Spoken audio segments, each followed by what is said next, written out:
चिनारी में एक निजी कार्यक्रम में उस समय बवाल मच गया जब एक आरजेडी कार्यकर्ता इमरान खान ने जेडीयू कार्यकर्ता दिनेश चंद्रवंशी पर थप्पड़ चला दिया। इसके बाद दोनों पक्ष एक दूसरे से भिड़ गए और थप्पड़ मुक्के की बरसात हो गई। वहां पर मौजूद लोगों और पुलिस ने बीच बचाव किया, तब जाकर मामला शांत हुआ है। दो तस्वीरें आपके टीवी स्क्रीन पर आपको दिखा रहे हैं। पहली तस्वीर उस वक्त की जब आरजेडी कार्यकर्ता ने जेडीयू के कार्यकर्ता को थप्पड़ मारा और उसके बाद दोनों ही पक्ष आपस में भिड़ गए। दोनों ही पार्टी के कार्यकर्ता एक दूसरे पर थप्पड़ों की बरसात करने लगे। न्यूज़ 18 संवाददाता अजीत अधिक जानकारी के साथ जुड़ गए हैं। अजीत, क्या है फिलहाल ताजा अपडेट?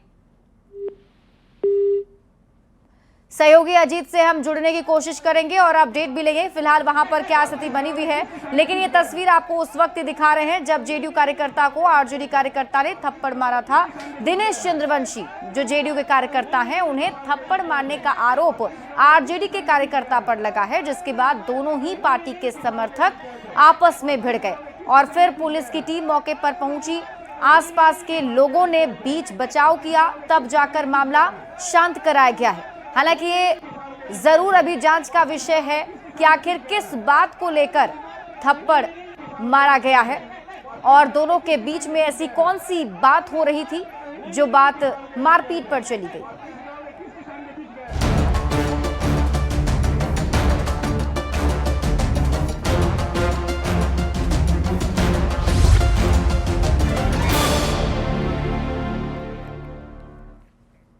देखिए, बिहार में चुनाव को लेकर सरगर्मियां तेज हो गई हैं और इस सियासी दंगल में लालू प्रसाद के दोनों ही लाल आमने सामने आ गए। दोनों के बीच सियासी टकराव साफ साफ दिख रहा है। तेजस्वी यादव ने तेज प्रताप यादव पर एक बड़ा बयान दिया है, आपको दिखाते हैं। जरा तेज प्रताप यादव चुनाव लड़ेंगे आरजेडी के सिंबल पर। आरजेडी में जिसकी सदस्यता है वही चुनाव लड़ेंगे ना। हम जजों का नाम नहीं लेना चाहते हैं। बिहार विधानसभा चुनाव से पहले लालू परिवार में कलह कई बार सामने आ चुके हैं। तेज प्रताप यादव पहले ही पार्टी से बाहर हैं और तेजस्वी के खिलाफ बयान दे चुके हैं। वहीं तेजस्वी यादव ने पहली बार तेज प्रताप यादव को लेकर एक बयान दिया। न्यूज़ 18 ने जब तेजस्वी से सवाल किया कि क्या तेज प्रताप यादव आरजेडी के सिंबल पर चुनाव लड़ेंगे, तो तेजस्वी ने साफ कर दिया कि आरजेडी के दरवाजे बड़े भाई के लिए बंद है। जरा तेज प्रताप यादव चुनाव लड़ेंगे आरजेडी के सिंबल पर। आरजेडी में जिसकी सदस्यता है वही चुनाव लड़ेंगे ना। तेजस्वी ने साफ कर दिया है कि जो आरजेडी का सदस्य है वही पार्टी के सिंबल पर चुनाव लड़ेगा। वहीं जब उनसे पूछा गया कि क्या आप तेज प्रताप के लिए चुनाव प्रचार करेंगे, तो उन्होंने प्रचार करने से इनकार कर दिया। हालांकि बड़े भाई को शुभकामनाएं जरूर दे दी। बड़े भाई के लिए प्रचार करने जाएंगे अगर आप वो चुनाव लड़ते हैं? बड़े भाई के लिए प्रचार करने जाएंगे आप? हमारी अपनी पार्टी है, अपना विचारधारा है। हालांकि हम तो सबको शुभकामनाएं देते हैं। तेज प्रताप पर तेजस्वी के बयान ने बिहार की सियासत गर्मा गई है। हालांकि कांग्रेस ने कहा कि ये आरजेडी का आंतरिक मामला है। हर पार्टी के अपने कुछ नियम है, कानून है, कायदे हैं, उनके इंटरनल इश्यूज होते हैं, इंटरनल मैटर होते हैं, जो कि उनका जो डिसीजन लिया जाता है वो पार्टी के इंटरनल टीम के लोग ही लेते हैं, या पार्टी के लोग लेते हैं, या पार्टी के कार्यकर्ता के साथ लेते हैं। इसमें कोई भी दूसरे पार्टी दल या दूसरे दल के लोग क्या राजनीतिक प्रतिक्रिया करेंगे। वहीं बीजेपी ने तेजस्वी के बयान को पार्टी के अंतर्कलह बताते हुए जमकर चुटकी ली। परिवारवादी पार्टी का घरेलू विवाद अब खुलकर सड़क पर आ गया। महागठबंधन में शामिल दलों के नेताओं ने तो इस प्रकरण पर चुप्पी तो साधी है। लालू प्रसाद भी मौन धारण किए हुए हैं। लालू प्रसाद जी की तेज तर्रार पुत्रियों का मुंह भी बंद है। तमाशा अभी बाकी है, आगे आगे देखिए होता क्या है। जैसे जैसे चुनाव नजदीक आएगा, बिहार का सियासी पारा और गर्म होगा और देखना होगा कि तेजस्वी इन चुनौतियों से कैसे निपटते हैं। न्यूज़ 18 के लिए पटना से रवि एस नारायण की रिपोर्ट।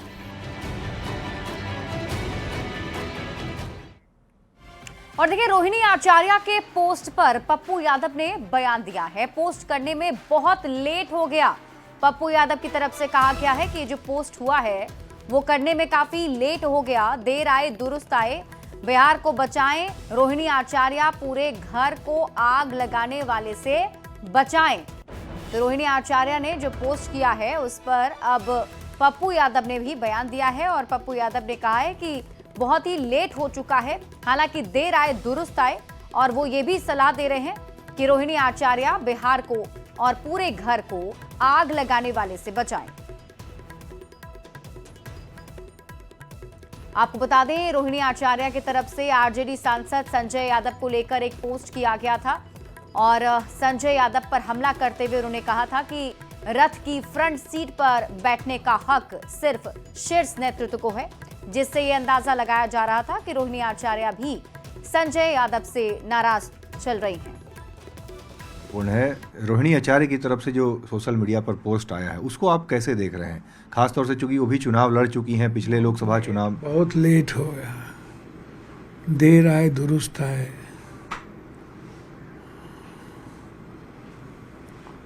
बिहार को बचाएं रोहिणी जी, पूरे घर को बर्बाद, चिराग में आग लगाने वाले लोगों को से बचाएं। पूरे बिहार की विरासत पर को आग लगाने वालों से रोहिणी जी ही बचाएं। धन्यवाद। ये कौन लोग हैं जो कि इस तरह से आग लगा रहे हैं, और कौन है, किनसे बचने की सलाह दे रहे हैं? रोहिणी जी ही को पता है, पूरे घर को पता है, लालू जी को पता है। तो रोहिणी आचार्य के पोस्ट पर पप्पू यादव का आपने ये बयान सुना, जिसमें वो कह रहे हैं कि हाँ थोड़ी देरी हो गई है, लेकिन फिर भी वो कह रहे हैं कि देर आए दुरुस्त आए। बढ़ते हैं अगली खबर की ओर। जनसुराज के संस्थापक प्रशांत किशोर ने पटना में एनडीए नेताओं पर भ्रष्टाचार के गंभीर आरोप लगाए, जिसके बाद बिहार की सियासत में हलचल काफी तेज हो गई। जेडीयू नेता और मंत्री अशोक चौधरी पर भी गंभीर आरोप लगे हैं, जिसके बाद जेडीयू के मुख्य प्रवक्ता नीरज कुमार ने पीके के आरोप के बहाने इशारों में अशोक चौधरी को नसीहत भी दे दी कि नीतीश कुमार की छवि पर कोई आंच नहीं आनी चाहिए। जिन पर आरोप लगा है वो इस मामले पर सफाई दें। नीरज कुमार से बात की है न्यूज़ 18 संवाददाता आनंद अमृतराज ने। देखिए, आरोप क्या है इसकी जानकारी हमने मीडिया के माध्यम से मिला है, लेकिन माननीय मुख्यमंत्री नीतीश कुमार जी का ट्रैक रिकॉर्ड रहा है कि अब तक हमारी पार्टी के किसी भी मंत्री पर आरोप नहीं लगा है, और मुख्यमंत्री जी इतने ट्रांसपेरेंट रहे इस मामले में कि हर वर्ष माननीय मंत्री लोग अपनी संपत्ति का ब्यौरा देते हैं, जिसमें अपने और अपने पर डिपेंडेंट का, जब तक शादी विवाह नहीं हो तब तक उसका ब्यौरा देते हैं। तो जो साक्ष्य मीडिया के माध्यम से आया है, तो हमारी उम्मीद यह है कि जिन पर आरोप लगा है वो तथ्यों के साथ, अगर कोई गलत हम पर आरोप लगा देगा तो उसके राजनीति में हम कलेजा पर चढ़ जाएंगे ना, तो उन तथ्यों के साथ सामने आना चाहिए और मीडिया को सारी बात स्पष्ट करना चाहिए। लेकिन आपके पार्टी के भी एक नेता पे आरोप लगा और बीजेपी के भी 4 नेताओं पे आरोप लगा है, तो ये किसके लिए है? नहीं, हम अपनी पार्टी के लिए कह रहे हैं। हम अपनी पार्टी के प्रवक्ता, मैं एनडीए का प्रवक्ता नहीं हूँ। मैं अपनी पार्टी के संदर्भ में कह सकता हूँ कि मेरी पार्टी को पहली बार ऐसे आरोप झेलने पड़ रहे हैं, तो हमारी उम्मीद है इसमें बिगड़ना क्या है भाई। अगर कोई गलत आरोप लगाएगा तो हम फैक्ट के साथ जाएंगे मीडिया के सामने, सारी बात को कह देंगे। अच्छा, प्रशांत किशोर के खिलाफ आपने इसके पहले भी कई गंभीर आरोप लगाए थे। प्रशांत किशोर जो आरोप लगा रहे हैं, तो क्या कहेंगे? नहीं, अब देखिए, आरोप लगाना, हमने आरोप लगाया था कि 14 या 15 तेलंगाना की कंपनियां थी जिससे कि पैसा आया, जिसे 1 लाख रुपया मान लीजिए कि उसका कैपिटल पेडअप था और 1 करोड़ चंदा दे रहा है। तो हमने तो अपनी बात मीडिया के सामने सार्वजनिक रूप से कह दिया। अब इस मामले पर हमको जो अधिकार है वही हम कर सकते हैं ना। तो ये प्रशांत किशोर जो राजनीति कर रहे हैं, जिस तरीके से जो आरोप लगा रहे हैं, इस पर क्या कहेंगे? नहीं, वो देखिए, वो किसी का अपना अधिकार क्षेत्र में, उसके अधिकार में अतिक्रमण नहीं करता हूँ, लेकिन हम पर कोई आरोप लगा देगा तो हम उसका राजनीति में कलेजा फाड़ देंगे ना। तो पीके ने बीजेपी के बड़े नेताओं पर गंभीर आरोप लगाए थे, जिसके बाद सियासत काफी तेज हो गई है। बीजेपी प्रवक्ता कुंतल कृष्ण ने पीके पर हमला बोलते हुए कहा कि प्रशांत किशोर को बिहार का राजनीतिक बहेलिया बताया और प्रशांत किशोर से 2 अक्टूबर 2022 से घूमने पर खर्च का ब्यौरा मांगा। प्रशांत किशोर एक राजनीतिक बहेलिया है। प्रशांत किशोर बिहार का नया राजनीतिक नटवर लाल है। उन्हें सबको ईमानदारी और बेईमानी का सर्टिफिकेट देने का बड़ा शौक है ना। हम तो एक छोटी सी बात प्रशांत किशोर से पूछ रहे हैं। जनसुराज और प्रशांत किशोर की व्यवस्था जो 2 अक्टूबर 2022 से जो ये घूम रहे हैं, उस पे जो खर्च हुआ उसका ब्यौरा पब्लिक कर दें। इनके राष्ट्रीय अध्यक्ष उदय सिंह जी, उनके सुपुत्र और अगर इनके परिवार और इनके कोई करीबी व्यक्ति हैं, शरद कुमार मिश्रा जी, वो किन किन कंपनियों में डायरेक्टर हैं उसका ब्यौरा दे दें और वो कंपनियां कहां खर्च करती हैं ये बता दें। प्रशांत किशोर का राजनीतिक एजेंडा स्पष्ट हो चुका है। प्रशांत किशोर सिर्फ और सिर्फ बिहार में जंगल राज की वापसी चाहने वाले लोगों की मदद कर रहे हैं और कुछ नहीं। और इस बीच आपको बड़ी खबर बताते हैं, सीट शेयरिंग पर कांग्रेस की तरफ से बड़ा बयान दिया गया है। बिहार अध्यक्ष राजेश राम ने यह बयान दिया है। 2020 में जितनी सीटों पर चुनाव लड़े थे उतनी ही सीटों पर लड़ने की चर्चा। नए सहयोगी के लिए सबको त्याग करना होगा, उन्होंने कहा है। साथ ही राजेश राम ने कहा कि सीएम फेस को लेकर अभी बात नहीं है, चुनाव होने के बाद तय होगा कि सीएम का चेहरा कौन होगा।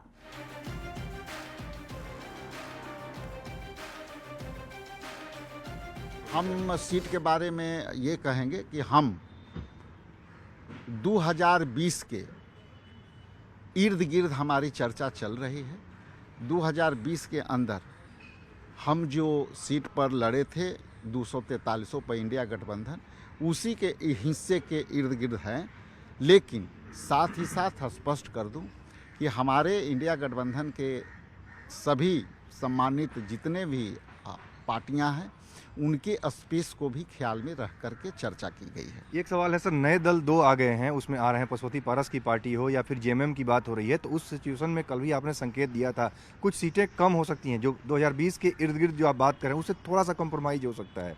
जी, चूँकि हमने कहा कि यदि कोई पार्टनर बढ़ रहे हैं तो सेक्रीफाई करने के लिए, उनकी स्पेस के लिए हम सभी दलों को ख्याल रखना पड़ेगा कि उनको स्पेस को हमको कितना देना है और उस स्पेस में सभी के कंट्रीब्यूशन कितना है, काउंट लेवल कितना है, उसके इर्द गिर्द करेंगे। हम लोग का लक्ष्य ये है कांग्रेस पार्टी का कि हम इंडिया गठबंधन के साथ बढ़िया से बढ़िया सीट शेयरिंग करें और बढ़िया से बढ़िया हम मैसेज दें लोगों को। आखिर में एक सर महत्वपूर्ण सवाल ये बना हुआ है कि सब कुछ आप बेहतर संदेश देने की बात कर रहे हैं, लेकिन चेहरा कौन होगा मुख्यमंत्री का, इसको लेकर के आरजेडी खुलकर बोल रही है तेजस्वी यादव, आप लोग कह रहे हैं जनता तय करेगी। देखिए, ये लोकतंत्र में जो संविधान में अधिकार दिया है वोटरों का अपने जनप्रतिनिधि चुनने का, जो जनप्रतिनिधि चुने जाते हैं उसी में से जनता अपने विधायक चुनता है और वो विधायक जनता चुनती है और विधायक के चुनाव अभी है। बाकी हर मुद्दे पर इंडिया गठबंधन में सकारात्मक और ट्रांसपेरेंसी से हम बात कर रहे हैं। इस विषय पर जनता जो मोहर लगाएगी उस पर बात करें। और इस बीच आपको बड़ी खबर बताते हैं, सांसद पप्पू यादव ने भी इसे लेकर बड़ा बयान दिया है। महागठबंधन में सीट शेयरिंग पर सांसद पप्पू यादव का भी बयान सामने आया। राजेश राम के बयान का उन्होंने समर्थन किया है। पप्पू यादव ने राजेश राम के बयान का समर्थन करते हुए कहा कि अध्यक्ष का बयान सर्वमान्य है, चुनाव के बाद ही सीएम फेस तय हो। का जो निर्णय है वो सर्वमान्य है। हमारे अध्यक्ष को ऊपर का पूरी ताकत नहीं थे। अध्यक्ष का मतलब है हमारे लीडरशिप की आँख हाथ कान प्रभारी के, तो उन्होंने जो बात कह दी वो स्वीकार है। यानी चुनाव बाद ही तय होगा सब कुछ, होना भी चाहिए और हर कीमत पर चुनाव मजबूत गठबंधन के साथ बढ़ें और जो एमएलए बन के आवे उनको चयन करना चाहिए कि क्या हो। झारखंड के वरिष्ठ नेता और पूर्व मंत्री सरयू राय ने बिहार के मुख्यमंत्री नीतीश कुमार से पटना में मुलाकात की है। सरयू राय ने दावा किया है कि विधानसभा चुनाव में एनडीए को शानदार सफलता मिलेगी। वहीं प्रशांत किशोर और राहुल गांधी पर भी हमला बोला। साथ ही ये भी दावा किया कि नीतीश कुमार की अगुवाई में एनडीए को जीत मिलेगी। सही में लड़ाई दो गठबंधन के ही बीच में है, मगर एनडीए की स्वीकार्यता जनता में पहले से अधिक आज है। आज लोग पीछे मुड़कर देखते हैं कि जो नीतीश कुमार जी के नेतृत्व में एनडीए की सरकार रही है उसने कितना काम किया है बिहार के विकास के लिए, पटना के विकास के लिए, ये सब चीज़ दिखाई पड़ता है।